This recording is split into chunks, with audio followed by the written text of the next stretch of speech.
My name is Michael Rosen for the Television Academy's Archive of American Television.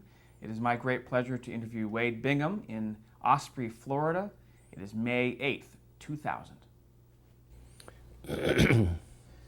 Okay, I just want to start this interview with just getting a couple biographical pieces of information. What's your full name? My full name is Wade Liggett Bingham, Sr. Senior. And any nicknames? No. My father used to call me Scooter, but that was lots of years ago. When were you born? May 27, 1925. And where was that? Mount Pleasant, Tennessee, which is about 80 miles south of Nashville. Had my first birthday on the train coming to Florida. My father had already preceded us here, and he was with the Frigidaire division of General Motors, and he had the, here in Sarasota, he had the dealership. And coming down in the Pullman, I guess I had forgotten my father because I had my first birthday on the train, and I didn't wish to turn loose of the Pullman porter when we arrived at the station to go to my father.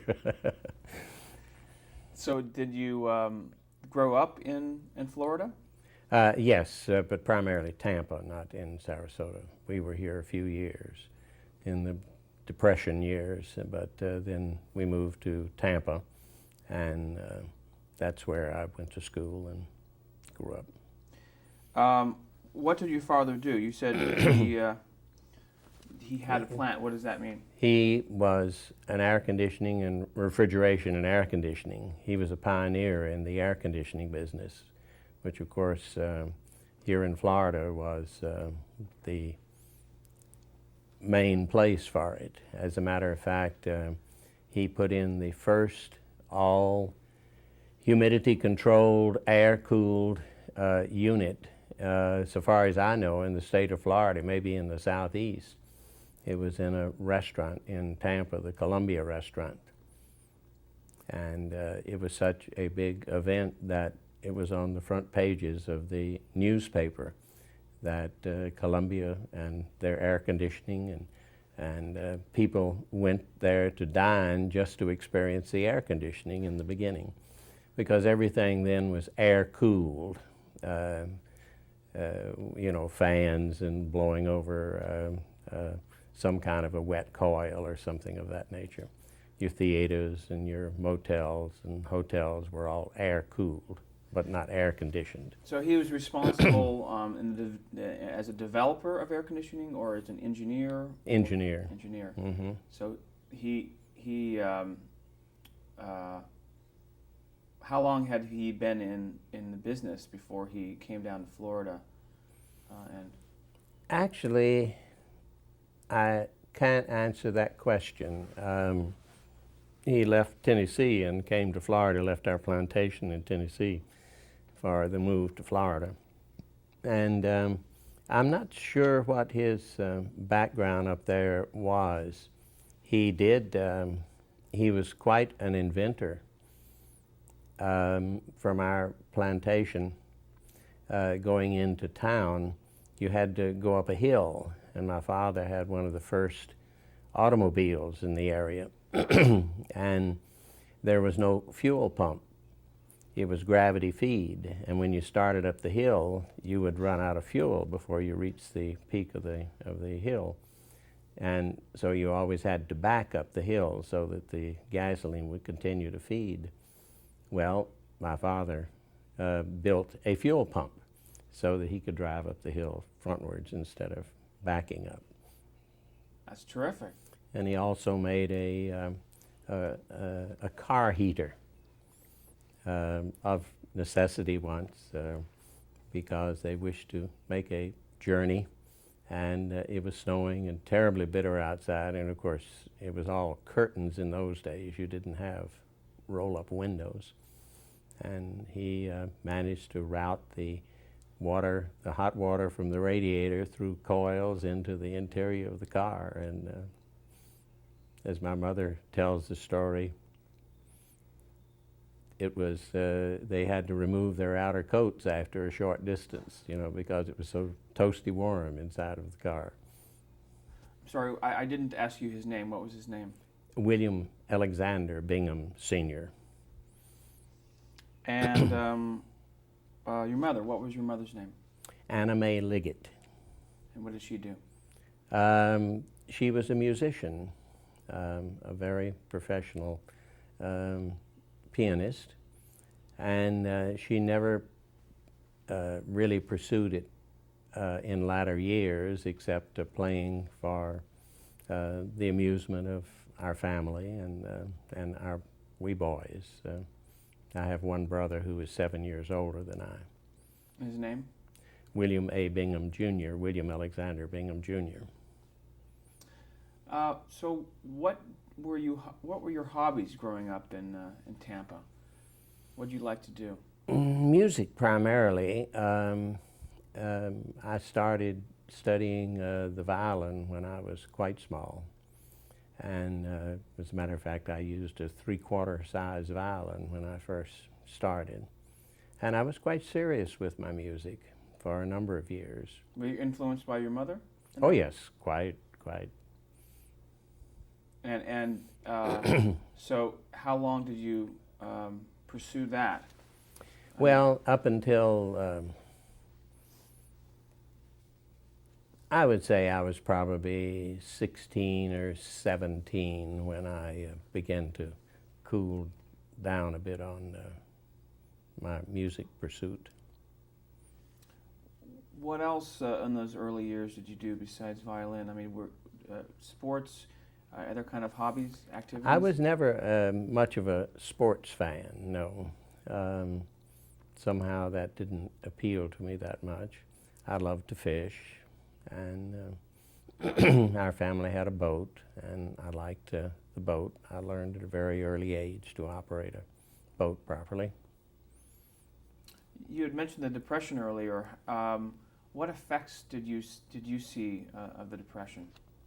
Oh, I can remember when the electricity was cut off in our house because my father couldn't pay the bill, and you know, it was a rough time, a very rough time. How would you describe, for someone that wasn't there in the 20s, throughout the 30s, what was Tampa and Sarasota like? Well, in Sarasota, the tallest building was the Sarasota Terrace Hotel, which is now part of the city government. And I think there was only one commercial building, which I seem to recall it was only 5 or 6 stories in height.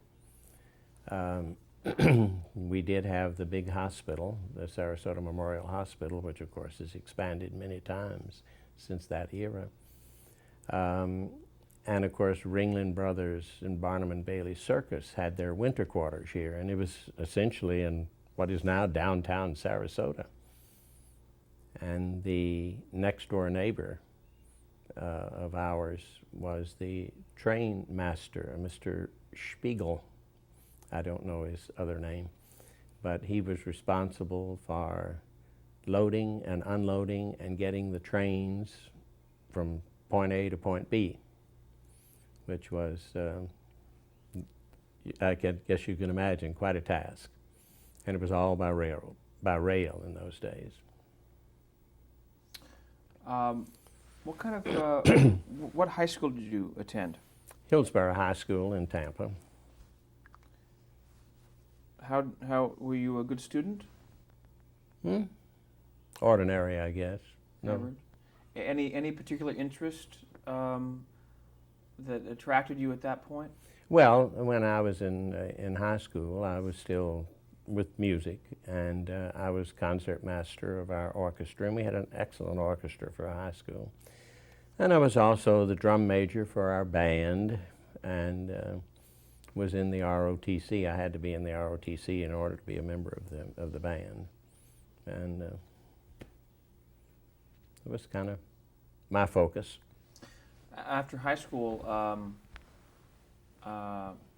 did you attend college? Were there No. aspirations in that regard?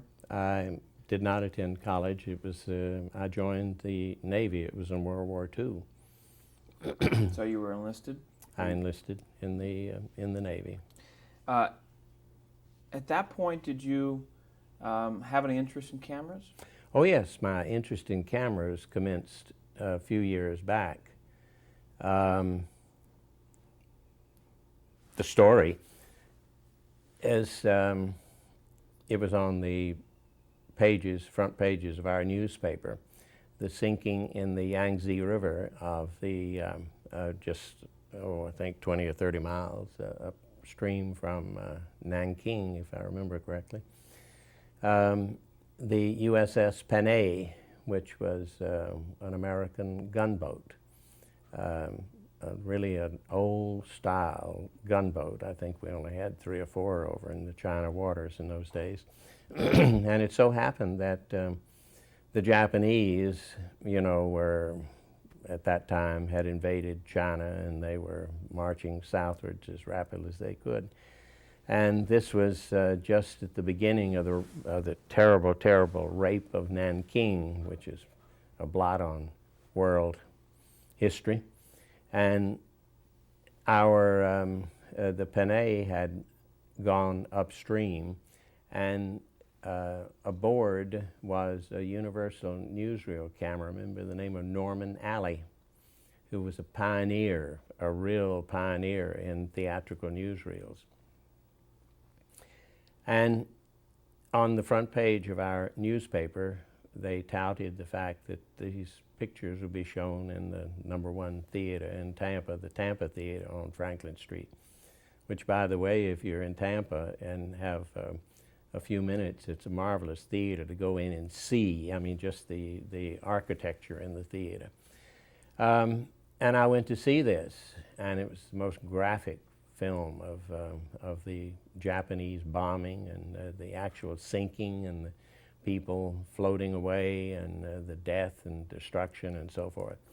And somehow this gave me the impetus that this is what I wish to be, a newsreel cameraman.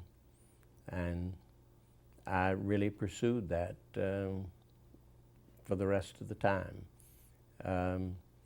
As a matter of fact, my parents then gave me a little 8mm Kodak, and it had the little exposure control on the left side. It said, cloudy and partially bright and bright sun. And my pictures were really quite good. And that summer, then I worked diligently at an extra job and purchased, in order to gain the money to purchase an exposure meter. And I got the exposure meter, and I was so pleased. And I started making pictures using the exposure meter, and they were all terrible. So the exposure meter, I still own, as a matter of fact. But this gave me the impetus to pursue camera work. What kind of films would you make? What would your subjects be? Oh, school, family, picnics, just general spraying the countryside. Would you tell stories? At that point, no, I had not gotten to that point. I guess maybe my focus began after I joined the Navy. I applied to be a Navy cameraman, but the quota was all filled for the school in Pensacola. So they sent me to Cecil Field outside of Jacksonville, which was a dive bomber training base. And for new recruits in the Navy, you had, after you graduated from boot camp, you had 3 months of mess cooking, which was just doing any job in the mess hall, and then 3 months of compartment cleaning, which was swabbing and cleaning up the billeting areas and so forth. Well, I happened to have been assigned to Cecil Field in the middle of one of these 3-month period. and they didn't start you for a partial task. So they assigned me to a ground school for the pilots. And I learned that they wished to put in a theater in the ground school. Up to that point, they just had a Bell and Howell single system sound projector sitting on a stand in the rear of the room. And they thought it'd be great to put in a, some kind of a more formal setup. And I suggested that there was a broom closet that was between two rooms, and that we take the broom closet and make that into a projection booth. So this was approved, and we cut holes in the wall, and we mounted 4 projectors in there and all of the films and such as that. And I really had no desire to go to mess cooking or to compartment cleaning. So when I installed all of this, I did not label any of the switches. So I was the only one that knew how to cut everything on and off. The lights, the interior lights, the exterior lights, the projectors, this and that and the other. So when it came time for my turn to go to mess cooking, the chief said, "Oh, you can't go." So I managed to forego the 6 months of mess cooking and compartment cleaning.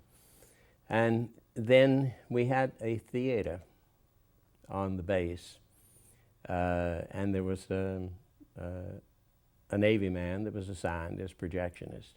And I went over, made friends with him, and told him that I'd love to learn to run the 35 millimeter projectors, and he showed me how. And so I used to relieve him so he could, he hardly worked anymore, he just had his life was without care, and I would run the theater at nighttime for him in order to gain that experience and also to study the films. Well, what kind of films did you show, and how often? Oh, there were theatrical films. Motion picture, like Oh dramatic. yeah, dramatic films. Oh yes, they were.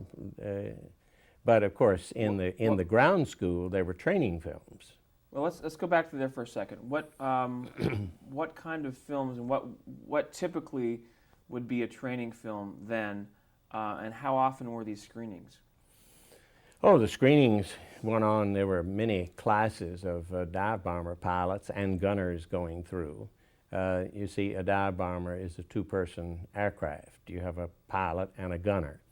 And they were teamed up in the early days of their tenure at Cecil Field. So they were a team. And they trained together. They flew together. They went to ground school together and such as that. Well, our ground school had, for gunnery trainers, it had a fixed gunnery trainer. And then it had a free gunnery trainer, because the gunner had a .30 caliber machine gun, which was on rollers in the rear cockpit. And so that was, oh, you're asking me to remember. I think that the training device, which was film, by the way, was made by the Jam Handy Corporation in Chicago. And I believe it was called the 3A2. And the significance of that name, I do not remember, if that is the proper name. I'm really not that positive. But on a big screen in a room, they projected clouds in the sky. And then you had an aircraft that flew in from various directions. And then you had to, you were sitting in a simulated gunner's chair, and your gun then had a bright spot that projected on the wall to teach you the lead for shooting at the aircraft. And you had, in the projector that superimpose the aircraft, it also had a double lens, if I remember correctly, that gave you the proper aiming point. So when you were simulating this, then the instructor could hit a button and you can see how far off from the aiming point you really are at that point. So the four projectors were synchronized, or They were tied together with a, if I remember correctly, with a flexible coupling. and the film of the aircraft coming in, were they what was the quality like? I mean, were they shot from the air?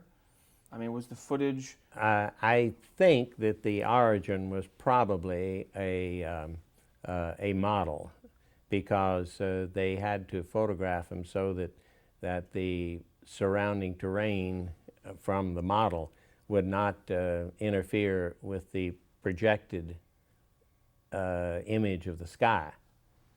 Got it. And then your pilots had a fixed gunnery instructor. They called I think that was called the gun air instructor, which was a similar device, but they sat in a pilot seat and so forth. Let me take you back to the base then. What kind of films, dramatic films, or theatrical films do you recall, and what did you learn from them? Names I can't really recall the. Any favorite stars that you can recall? Not particularly from that era. You know, they were 20-minute reels, and so by the time you rewound and threaded your other projector up and so forth, you had about 12 or 13 minutes that you could sit and watch the film. And you would get an idea as to what camera movement was and how a close-up commenced and how to cut away. I mean, it was, you were studying, I was studying techniques. Had you had any official training prior to that? No. So you're really self-taught in that regard. I gave myself $1 million education at the Navy's expense. And I never did get into the quota of the film school in Pensacola. By the time it came up, I was too much far along, and so in order to gain a petty officer rating, to get out of some of the details and to make more money and so forth, I became an aircraft machinist mate, but I've never worked on an aircraft engine in all of my life. I just studied the book and took the test. Let's talk about after the war. What was your first job as a cinematographer? Well, before we get away from the Navy thing, I think there's a couple of more things that you might like to know. After a period of time, I made friends with the professional projectionists, in several of them in Jacksonville, the city of Jacksonville. And because so many of their projectionists had been called to the service, you know, they were running short of people. So I used to go into town and would fill in one of the main theaters in Jacksonville as a projectionist, completely off the record, and you know, and I didn't draw any money for it, but again, I was gaining experience. And then I wanted to work on lighting a bit more, and one of the projectionists was really a still photographer, and he worked for one of these coupon studios, which primarily sprung up to photograph the military people, you know, the picture to send home and so forth. And I think the name of the studio was Bon Art Studio, and they they would just photograph dozens and dozens and dozens of service people during the day, and at night they would develop the negatives and print them and so forth. So I gained my darkroom experience by working other nights with them, with the developing of the negatives and the enlargement and the developing and the finishing. And then I also got into the studio where they used 5x7 film in those days, but it was split 5x7. So they moved the plate over. So each negative, 5x7 negative, had 2 images on it. And that was the way that they were able to conserve on film and hold down costs and such as that. So I got to work in the studio and in the darkroom and in the projection booth. And I guess that finishes me out in the Navy. And the lighting, even though the lighting was for still photography, it taught you the basics of key light and backlight and all that? Well, yes, except it was very simple lighting. For example, very similar to your heavily diffused broad up here. And they used, in those days, your portrait camera was quite large, and it was on a wooden stand. And the shutter had no, it had a diaphragm, but the speed of the shutter was not regulated by any mechanical means. The speed of the shutter, well, you fired the shutter with an air bulb running with a tube up to the lens. And it was called a Packard shutter. And if you wish to have a short exposure, you squeeze the air bulb quickly. If you wanted a longer exposure, you didn't squeeze it quite so quickly. And you could actually make time exposures by squeezing it and getting it open, and then again, and the thing would close. So the skill of squeezing the air bulb was something that you developed over a period of time. Amazing. So after the service, talk about the studio that you helped set up. Well, I set up a studio on Lafayette Street, which I think the name has been changed. It was right across the street from the University of Tampa. I'm going to pause right there. I'm going to change tapes.